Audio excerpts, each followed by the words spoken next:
Welcome back to Boiler House Garage and to part 17 of our series testing unleaded fuel for its ethanol content. In today's video we're at a Sainsbury's. We're looking to continue the test on sort of supermarket fuels, see if paying a little bit cheaper sort of as a compromise for ethanol content or lower octane fuel. I do have a sample of Sainsbury's Super Unleaded. They do a 97 octane one. I will be testing it for octane in another video. I also have a sample of their 95 octane standard unleaded fuel. We're going to see how much ethanol is in that, whether it's going to break the record of 7%, which is the most I've found in this area.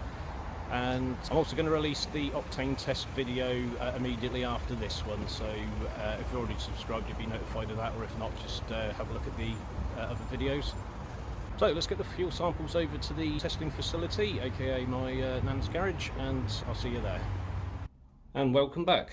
Just for my own notes, this is the test of Sainsbury's Super Unleaded 97 octane fuel for ethanol in this case. I was actually part way through testing the petrol for octane, and it's actually given quite a well, a ridiculously high number that it's octane definitely isn't. And of course the mistake I've made there is assume that the Super Unleaded was ethanol free before actually have done that test. So you may want to check out that video first. I don't know the results of this as yet, so it's going to come to just as much a surprise to me as it will to you. I'm hoping it's actually got ethanol in it, because that would mean that the ethanol testing I've been doing is subjective or arbitrary, whichever the right word is, because though I've now come up with a better testing method, it does seem to be throwing out, assuming this is ethanol free, it does seem to be just throwing out numbers picked out of the air. So that would mean an end to the octane testing, but let's see what the results are going to be for ethanol. That's the main purpose of this video. If you haven't seen the previous videos on this, please check them out. If you look at part 3 in particular, I think that's the one where I'm showing the testing method used here. Basically we've got 700 milliliters of the test petrol, 300 milliliters of water, and what I do is pour the water through the petrol. Now, if you check out another video I've done, I think it's part 5, where I basically show how this method does mean you don't have to leave it for a stupendous long amount of time or shake anything up. It doesn't make any difference to the result. If you're pouring the water through the ethanol in a narrow through the petrol in a narrow tube, it will pull the ethanol out through it, and you'll see results in 5 minutes or less. So you don't have to leave it an hour, you don't have to leave it overnight, you don't have to shake or stir it up vigorously. That's not the case if you are trying to extract ethanol from a large container of fuel. If you're keeping your own fuel at home to use for two-stroke equipment or your classic vehicles, that's a different story. You may then have to mix it just because of the greater volumes, and it's not in a narrow tube, so it may miss some ethanol, as it were, as it's passing through the volume of petrol. So without me waffling on, let's get on with the test.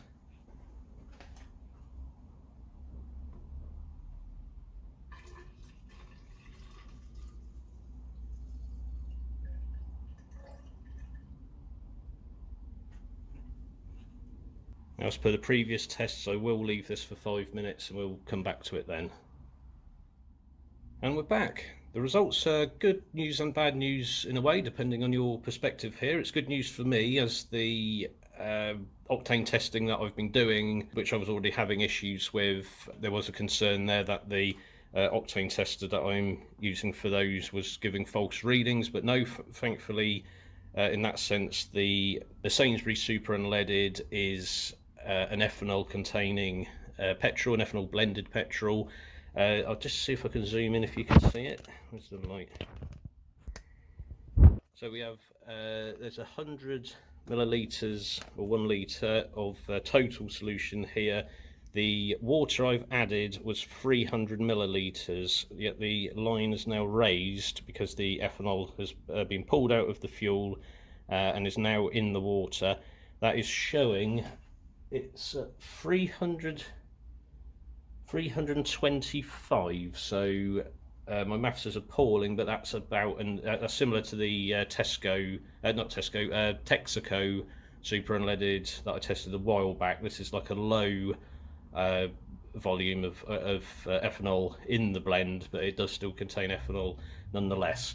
So obviously with 700 millilitres of petrol, E10, this line would be at 370, E5 would be at 335, and this is at 325. So yeah, let's say that's is that what, E2, E3? In any case, the Sainsbury's Super Unleaded does contain ethanol, and therefore that the octane test I'm doing is invalid, because the octane tester can only work with pure petrol. It can't read the octane of an ethanol blended petrol. If you want to see the video on the octane test, please do. It's going to be a bit of a higgledy-piggledy mess, because I started testing the octane on this fuel, then saw an unbelievably high reading, which then made me realise, well, perhaps I should have done the ethanol test first, because I've jumped to the conclusion that the Super Unleaded was ethanol-free, and now we can see that it isn't. What I'll also do is an octane test of the Super Unleaded with the ethanol extracted from it. I did buy a sample of the Sainsbury's standard unleaded, because it'd be interesting to see what the ethanol content is of that, which I'll be doing momentarily. I could also test the octane of that if once the ethanol is extracted from it too, just to be a little more interesting. But obviously I'll be putting the octane test results on the octane test video, so please check out my other videos if you haven't already started watching that one, or if you flip to this one, because I'm going to put the results of that on the end of that video. This video's been filmed bang in the middle of the octane test, so it's been a little bit of a strange day for testing, but it does make this much more interesting, because most of the Super Unleadeds in this part of the UK, and I think in the majority of the UK, they are still ethanol free, even as of late 2023, which is good for any of us who don't want to run an ethanol blended fuel in our cars, bikes, and even two-stroke equipment. I'll be back with you momentarily with the results, with the test and results following for the Sainsbury's standard 95 unleaded fuel, to see what ethanol content we've got there, because I'm still trying to find one that's higher than 7%, because so far I think anybody in the country has found, this is the whole of the UK, has been able to find anything higher than 7.5%, and that's in E10 fuel. So basically it doesn't look like anybody as yet has been running E10 fuel, and the problems people are noticing with bad fuel economy, poorer performance, it isn't even a 10% blend. It could be anywhere between 5 and 7.5%, which is what the cheaper 95 octane fuels are. And for the second ethanol test with Sainsbury's, we're using their 95 octane standard fuel. Like the Texaco fuel that we tested before, where we found that their Super Unleaded has ethanol in it, the Sainsbury's Super Unleaded also does. So does it stand to reason that the standard fuel that they have is slightly higher than the E10 fuel is slightly higher than what we've seen in most garages, which is actually E5. Texaco turned out to be E6, the highest of E7 I actually found at a Breeze petrol station, which is the same as Harvest. It's just a self-serve version of their manned petrol stations. And their Super Unleaded fuel, however, was ethanol free, despite the fact that having the highest ethanol content in their standard fuel, which makes things a little less predictable. But without further ado, let's check out what the ethanol content is for the Sainsbury's 95 octane.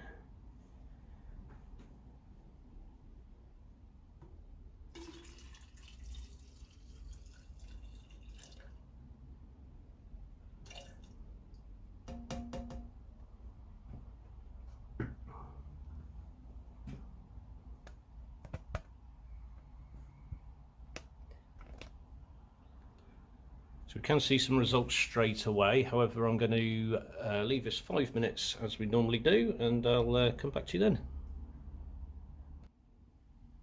So now that everything is settled, we can see on the Sainsbury's 95 octane fuel that the level has set at 340 millilitres, which is exactly the same as the Texaco in both respects. The higher octane fuel and their 95 octane standard fuel is that are consistent. So the Sainsbury's standard fuel is actually a 6% ethanol blend. It's E6, despite being labelled E10, and their E5 fuel, the Super Unleaded, is actually E2%, possibly E2.5%. But that just makes for a bit of a change in these videos, so that we've got just some more data to go along with as well. I'm going to actually test the octane rating of the 95 octane fuel, but with the ethanol extracted.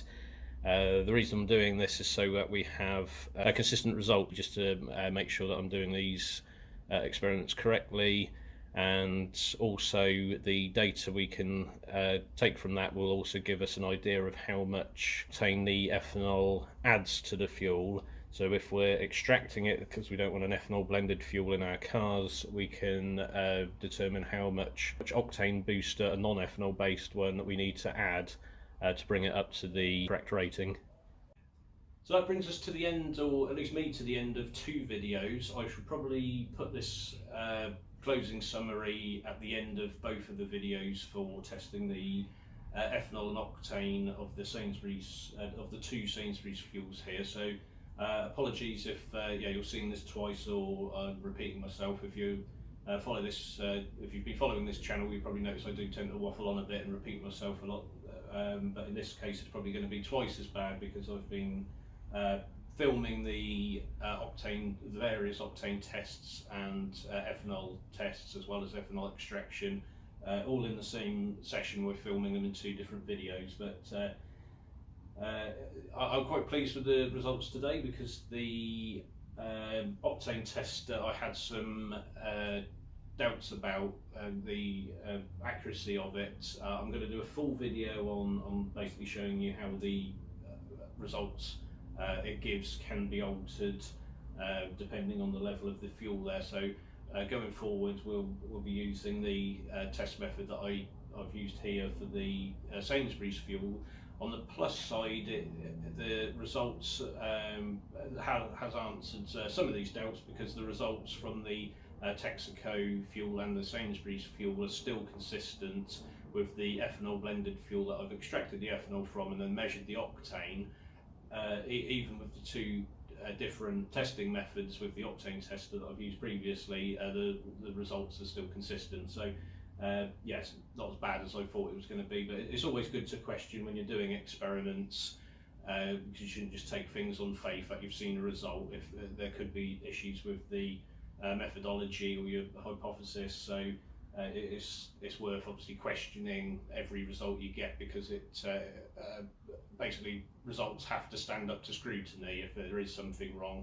So I invite, in any of the videos I do testing for octane or ethanol, please comment if you think there is something awry, let's say, and you've got a better suggestion.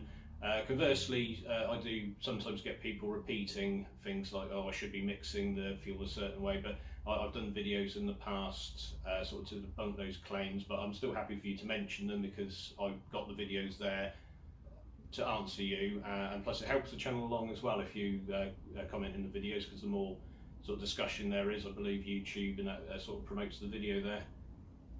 The Sainsbury's fuel now marks the 2nd supermarket fuel, because we've done Tesco Momentum for both octane and ethanol testing, and Asda I will probably be testing soon. Asda's a little different, because Asda don't have their own, at least this is second-hand information actually, so I stand to be corrected, but I've heard it from several sources that the Asda fuel is basically they buy cheaper fuel from other brands where it's failed their quality control.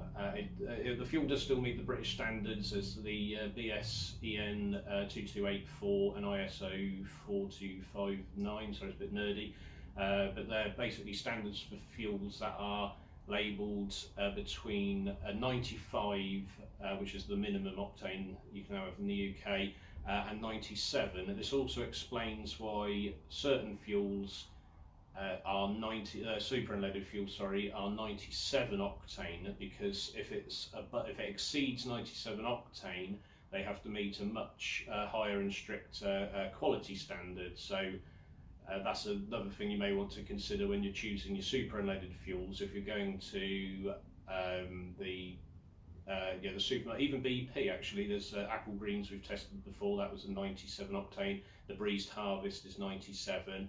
They still don't meet the quality standards of the 98 and 99 octane super unleadeds, and that's irrespective of whether it has ethanol in it or not. BP is basically one of the top 3 fuels in the UK. Their super unleaded is 97 octane. I have done an ethanol test on those. I will eventually do an octane test. I'm not a massive fan of BP. I'm actually going to dedicate a video just to this one issue alone. But BP have basically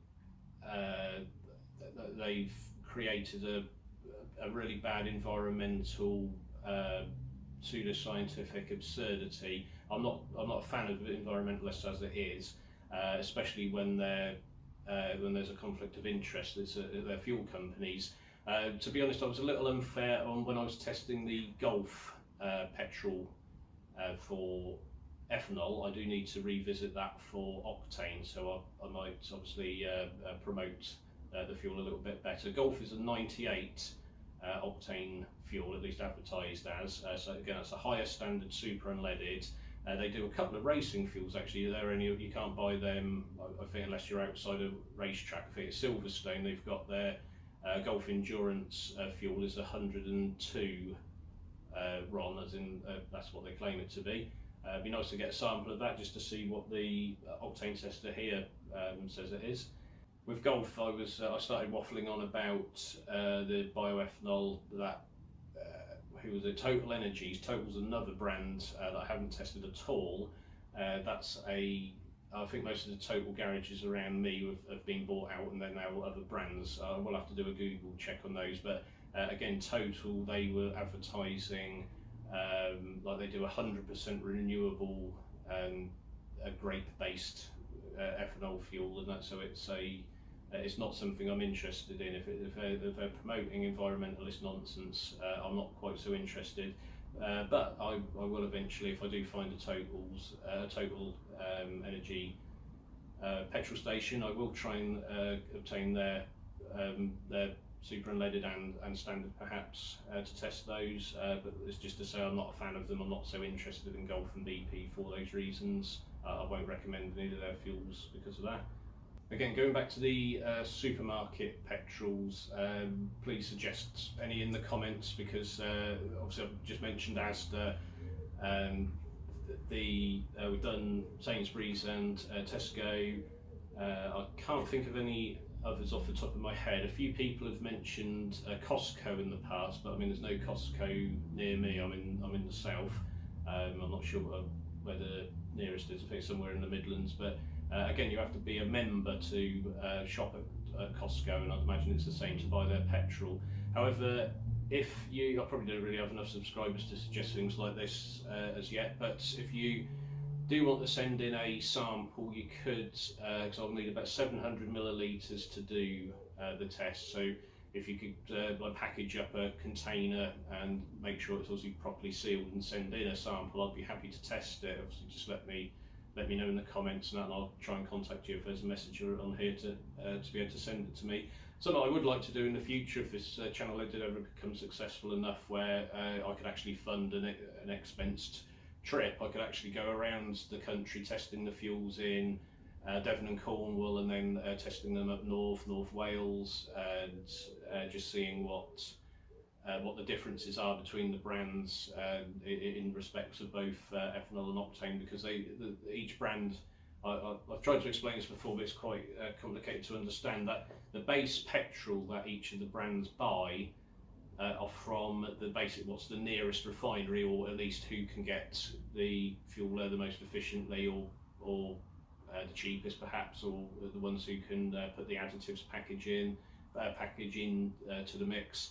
And that's why you get certain areas where you can't seem to find an ethanol-free super unleaded, because basically the tanker of the base fuel is the same and there's ethanol added, and then later I think they add the additives for what makes it the super unleaded, but of course it has to water down some ethanol present in the tanker. But in most parts of the country, there's enough fuel being burned basically for them to be able to send out a tanker with a purely ethanol-free fuel that's just got their additives package. But I'm off on a bit of a tangent there. However, if you haven't subscribed already, please do. I'll try and do the SO Synergy Supreme next, the retests basically for the octane tester, because I had that low result before. I've now got a standardised testing method. We're measuring in RON, not AKI, and I'm also going to, I'll probably mention this again, so sorry if I'm repeating myself, but I'm going to try and get samples from 2 different SO petrol stations in different counties, so that way if there is a dodgy batch or a garage performing, the one near me performing poorly, let's say, we'll know about it. And of course I'm due for an update on the ethanol in the 2 main fuels that I use, which was the SO Synergy Supreme and Shell V Power. Shell V Power I use almost all the time. I can't say all the time because I recently put in some Tesco Momentum, as you probably saw in the previous video if you've seen it, of the issue I had actually obtaining a fuel sample from them. And I sadly, now that I know this Super Unleaded does have ethanol in it, I actually had quite a lot of Sainsbury's fuel. I haven't noticed any difference at all in the way the car's performing, to be completely honest. It's probably not going to do as good MPG as I normally get.